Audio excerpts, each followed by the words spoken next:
कांग्रेस सांसद राहुल गांधी और प्रधानमंत्री श्री नरेंद्र मोदी को दी गई बहस की चुनौती के बाद इस पर पीएम मोदी का तो कोई बयान नहीं आया, लेकिन बीजेपी के दूसरे नेता उन पर हमलावर है। दरअसल राहुल गांधी और प्रधानमंत्री श्री नरेंद्र मोदी को एक निमंत्रण मिला था। निमंत्रण में यह है कि ये दोनों नेता लोकसभा चुनाव के मद्देनजर सार्वजनिक डिबेट में हिस्सा में ले, बिल्कुल वैसे ही जैसे अमेरिका और यूरोपीय देशों के चुनाव में होता है।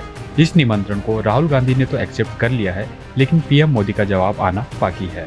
अब इस पर बवाल और राजनीतिक जमकर हो रही है। बता दें कि यह निमंत्रण देश के पूर्व सुप्रीम कोर्ट के जज, एक पूर्व हाई कोर्ट के जज और एक अखबार के पूर्व संपादक ने दिया है।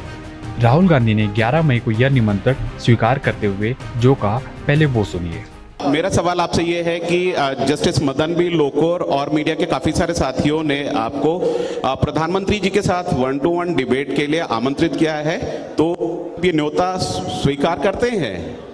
मैं 100% किसी से भी डिबेट करने को तैयार हूं, प्रधानमंत्री से। हेलो, मगर मैं प्रधानमंत्री को जानता हूं, प्रधानमंत्री मुझसे डिबेट नहीं करेंगे। बीजेपी पार्टी के वरिष्ठ नेता, केंद्रीय मंत्री और अमेठी से सांसद स्मृति ईरानी ने राहुल गांधी के ऊपर तंज कसते हुए कहा कि जो शख्स अपने सो कॉल्ड घर से चुनाव लड़ने में घबरा गया हो, उसे इस तरह की बातें करनी नहीं चाहिए।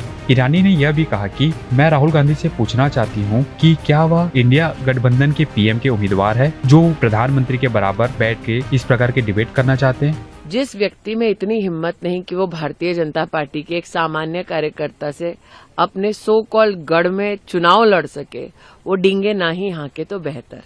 लेकिन प्रधानमंत्री मोदी के साथ समतल एक समकक्ष बात करने वाले व्यक्ति से मैं पूछना चाहती हूँ, क्या वो इंडी गठबंधन के प्रधानमंत्री के उम्मीदवार हैं?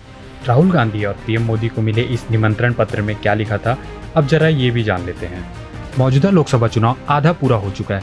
चुनाव में प्रचार के दौरान बीजेपी और कांग्रेस के नेताओं ने हमारे लोकतंत्र से जुड़े जरूरी सवाल उठाए हैं।